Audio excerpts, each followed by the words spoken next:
Welcome back to God Factor Podcast, where we have conversations about what life looks like when we make the decision to do it with God at the center of it. And it's your girl, Abiola Makonjuola. Welcome to another episode. I hope you all are having an amazing time in the world. Let's get into it. So today I wanted to talk about God doesn't need your help. I always have a backstory to all of these things that I talk about, which is beautiful because my experiences are not going to go to waste. Even though I've been shamed, even though I've had guilt, even though I've done things that did not necessarily align with the will of God in my life, guess what? My experiences don't go to waste, and I will share them so somebody can relate to them, so somebody can pull whatever story, whatever lesson that they can pull from them, somebody can pull from it. Anywho, so um I don't talk about this too often. I've mentioned it on here before, but anyways, my marriage in 2019, I I single-handedly made the decision to go and get married to somebody that God did not join me with. And I can say that now. Hindsight is 2020. God did not join me with that person. I chose to go and get married to this person. And there was a lot of challenges in the marriage.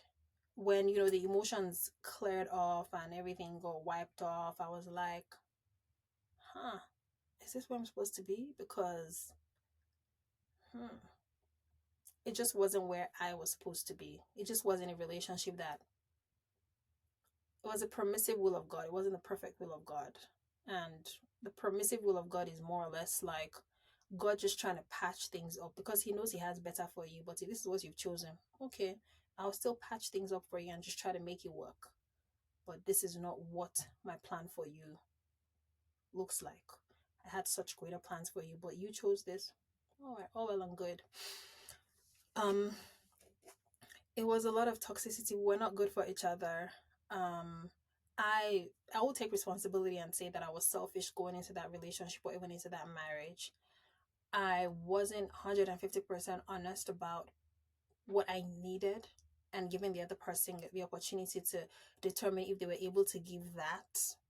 I went in feeling like, oh yeah, I could do this, I could do this, I could do this. And then when things blew up, I was just like, okay, no, I can't. I remember in 20, so that marriage lasted up until 2021. I finally decided to leave the marriage in 2021. November 2021 was when I communicated with my ex-partner and I said I can't do this anymore. And then we stayed in the house together up until I think April of 2022, the next year. And he moved out, and then I eventually moved out of that home into a different space, which is where I currently live with my boys. Um, After the moving out happened, I was angry, but I didn't even know that I was angry. But I knew that I was far from God, and I was trying to feign this relationship. I was trying to fake this relationship with God, but I didn't know how much acting or overperforming I was putting into it, and how at the root of all of that overperformance, it was anger that was sitting at the root of it. I decided to take matters into my own hands because I was like, at that point in time, I was like, well, God, I tried. I did what you asked me to do. You said I was supposed to get married. I went and got married to this person. You said this person was my husband. Why didn't it work out? And now I'm here, divorced with now two children from two different dads. I waited 11 years for this. Okay, I'm going to take matters into my own hands. That year, I started the God Factor podcast in 2019 when I got saved proper in church. I started the God Factor podcast. That year, I changed the God Factor podcast. I changed the name of the podcast to Let's Keep It Real podcast because I'm like, now we're going to be talking about this and talking about sex and talking about money and talking about blah, talking about blow. I'm going somewhere. Just bear with me. Then that same year, I was like, I'm done pursuing purpose. I'm done pursuing the will of God. I'm going to just, find money, make money, and live my best life. I'm just going to travel all around the world, da da da da da. Find me a job that pays me six figures, do what it is that I got to do. That year, I got my certification as a Scrum Master. I got my SAFe certification. I'm like, yeah, I'm on track. What else did I do that year? Did my plans work? Nope. Because I didn't even get this six-figure job that I was hoping I would get. I did lots of interviews, but I didn't even get this job, for starters. Then towards the end of that year, the Holy Spirit, God caught me. God arrested me. Like I like to say, He arrested me in a chokehold. It wasn't it. Again, that unsettling feeling was there, right? I had that unsettling feeling, but because I didn't even realize that I was angry, when I had that surrender moment in December of that year, that's when I really dipped it and I realized that I was angry at God. I was angry at how my life had turned out. I was angry at how the marriage turned out. I was angry at how things played out, despite me thinking that I was doing the will of God. After then, I started to let me even also mention that I also told myself that I'm so ashamed to say it, but anyways, but I also told myself that I was just gonna be frolicking around with any and everybody because yeah, I'm free. I was like, I'm not gonna get married again. I'm going to be frolicking around. I'm going to be single for the rest of my life. I'm going to be that rich auntie that's going to live her best life, that's going to be making six figures, that's just going to be working, taking care of my children, you know, seeing guys here and there without any kind of commitment. Marriage was not for me. I forgot to add that as well to the list of other things that I told myself I was going to do in 2022. Of course, until God arrested me and I was like, okay, yeah, I'm back here again. The good thing was when that happened, I knew that the life that I was choosing prior to me surrendering to God in 2022, the life that I was choosing would only take me back to spinning my wheels. Because again, I'm a chosen one. And that's something God has communicated to me. I'm a chosen one. So it's if I do my will, God is going to patch it up, but I'm never going to get that rest. I'm never going to get that peace that I'm looking for. I'm always going to continue to spin my wheels. That's what I've come to understand, and I've come to accept that. So after that whole encounter that I had with God in December of 2022, I started to seek God. I started to seek relationship with God. I said, okay, there has to be something here. Because obviously you haven't left me. Obviously you're still here. Obviously you're still so mindful of me that you still want to correct all of these things and still bring me back on track. At the time, I didn't understand it. So I started to seek God. I started to watch videos. I started to watch the Dear Future Wifey podcast. I took a vow of celibacy in January of 2023. I said I wasn't going to sleep with anybody. I wasn't going to have any kind of sexual intimacy or intercourse or anything with any man until I am married. The next person who's going to see my hoo-ha, who's going to be one with me in that sense, is going to be my husband. And I was dead serious. And I am dead serious about it. And it's still that way 2024. Yeah.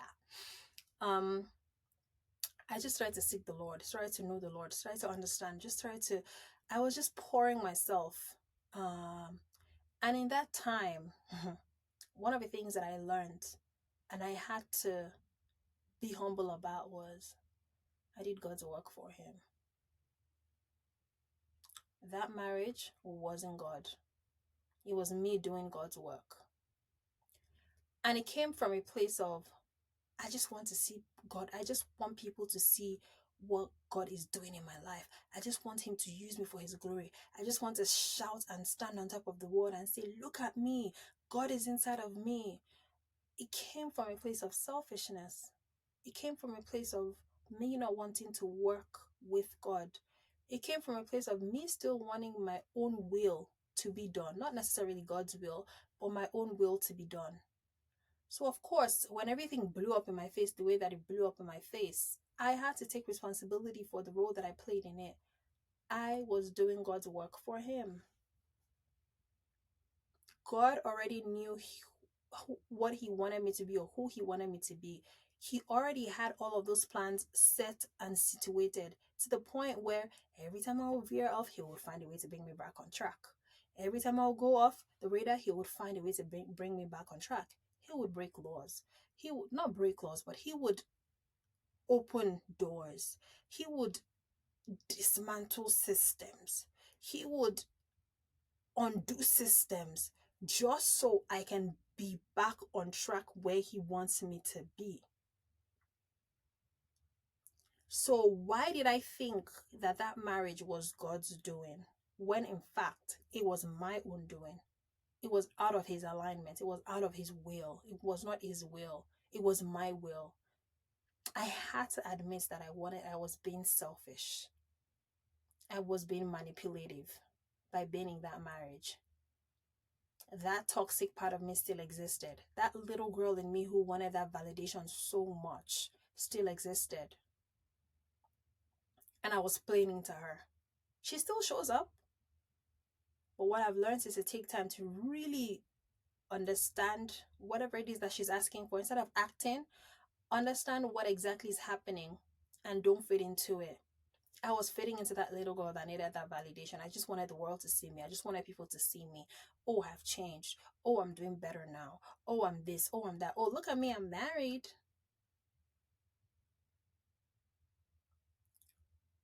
It's crazy. I did write a book in 20 that I published. I believe it was 2020 that I published this book. It's called The Blessing of the Wait. It's on Amazon. It's currently in the living room. I should have brought it here, but it's currently in the living room. I'll probably maybe put a picture in here. I I wrote that book and I gave this beautiful dedication to my ex-husband, and I included some things. That majority of that book was ministered to me through the Holy Spirit when I was going through my awakening, or should I call it, I'll call it my reawakening in 2019. Majority of it was ministered to me through the Holy Spirit, but there were some bits and pieces that I added in there that wasn't ministered to me through the Holy Spirit. I added it in there because I just wanted, again, the world to just see that, oh yeah, I'm with my husband now, regardless of whatever it is that happened, regardless of how our relationship went left, I'm now currently with him. So I was rereading the book because I'm currently editing it, and I'm currently doing a different edition, taking out stuff that I know doesn't belong there and adding new stuff that I've learned over the years. I got to the part where it spoke about the will of God. And I asked myself, I said, actually, there was a part where it said the will of God, and also I was reading a part in the Bible um about how Jesus died. And I had a question, and I said, if the Pharisees didn't kill Jesus, will Jesus still have died? And then Holy Spirit said, yes, Jesus will still have died, because that was always the will of God. That was also always the plan of God. And then another part of the Bible as well was where Jesus was going to die. He knew that his time on earth was coming to an end. And he grabbed two of his disciples, Peter and Zebedee, I believe it is. Please don't quote me if I'm wrong. But he grabbed two of his disciples to go pray. Those two disciples ended up falling asleep. However, Jesus was there and Jesus was grieving. I can't imagine what it feels like knowing that I'm going to die. I cannot even imagine how I'm going to feel knowing I'm going to die. Obviously, I'm going to be grieving. There's going to be moments where I know this is for the best of everybody. This is for the betterment of everybody. But then there's also going to be moments where I'm just going to be like, man, I'm going to die. So I can't imagine what Jesus was feeling at the time. So Jesus was grieving and he prayed that, can this, and this is me paraphrasing from what I understand from that particular verse. He said, um can this whole process be escaped? Like, can he escape this whole process because he doesn't want to go through this process? Then immediately Jesus follows it up with, your will be done, not my will, but your will be done. And then I asked the Holy Spirit, I said, when will you know that it's the will of God? And he said, you will know that it's the will of God when things are in alignment, when you don't have to manipulate anybody or manipulate the situation to fit your desire, when you don't have to act out of character because you want that thing to remain. That's when you know that it's the will of God. There's going to be challenges, there's going to be trying moments, but it's going to be in alignment. But you're going to be in alignment with a particular situation, with a particular person. And when I got that download, when I got that revelation, I knew that my marriage was not the will of God. I knew that I was doing the work of God for him on his behalf, the work that he did not send me to do. because all he wants me to do is to carry out the plans that he has created for me, that he has ordained in the spiritual. That's what he wants me to do. He wants me to carry out those plans in the physical. But now me, I've taken it a step further to go and add pepper to the already cooked meal, add extra pepper that I cannot eat to make it spicier, because I don't know why. Like my Nigerian people will say oversabi. ITK, I too know, because that's the only explanation that I have at this point. But when I got that revelation, I knew that, okay, I was definitely not in the will of God for that marriage. That marriage was not, God did not put that together. So even if there was asunder, the asunder would have come, because God did not put it together. Because God has said, whatever God has joined, let no man put asunder. So if God did not join it, it was so easy for man, for different things to put asunder, and there was asundering from different places of the world. So from that experience and the revelation, I just wanted to say that God really doesn't need our help. Our purpose, our life's purpose as human beings, is to glorify God through everything that He's called us to do, through the desires of our heart, through the will that He's placed on our lives, through His will, through the plan that He has for us. That's what our purpose is.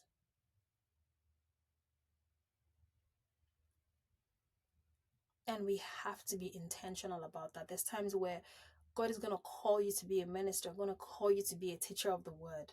And that's not something that you want to be. And that's something that you might struggle with, and you're like, oh my goodness, not me. No, that's not where I saw myself. But then that's the will of God. That's the plan that God has for you in your life. I've seen people that struggle. Even I myself, I'm not going to lie, I've struggled with a lot of things that God has called me to do. And the way that it's happened in my life, I've struggled with a lot of things that God has called me to do. And I'm like, no, God, but that's not what I want to do. This is what I want to do. But I've gotten to a point now where I told God, I said, if it's not your will, I don't want it. And He's removed things, and He's, created, He's removed quite a number of things out of my life. And I'm like, in the moment, I'm like, oh my God, I'm grieving. But then I look at it and I'm like, I did pray this prayer that if it's not your will for me, I do not want it.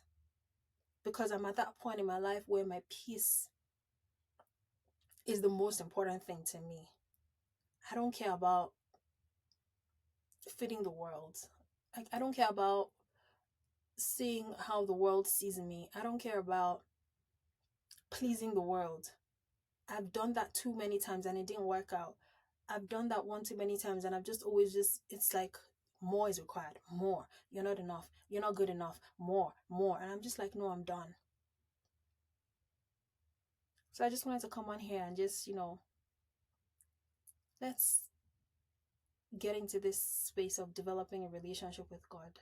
That's really and truly the only way.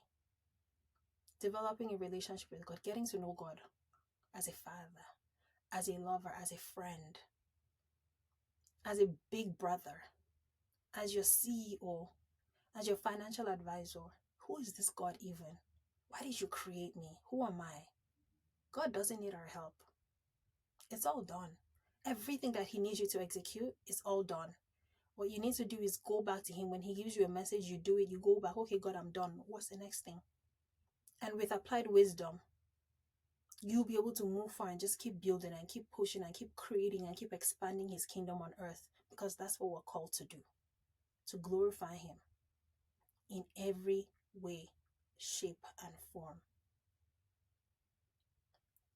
Again, if this message has spoken to you and you just feel like you want to reach out, you want to have somebody to talk to, this is a safe space. I'm always here to listen. Whatever it is, just reach out. The email address is thegodfactorpodcast@gmail.com. The Instagram handle is the God Factor Podcast. My personal email address or my personal Instagram handle is Thrive with Abby. I would leave my email address below. It's just both my names, abiolamaconjola@gmail.com. Whatever way, please reach out and let's have a conversation. I appreciate you for watching. Thank you so much. Have an amazing day in the world.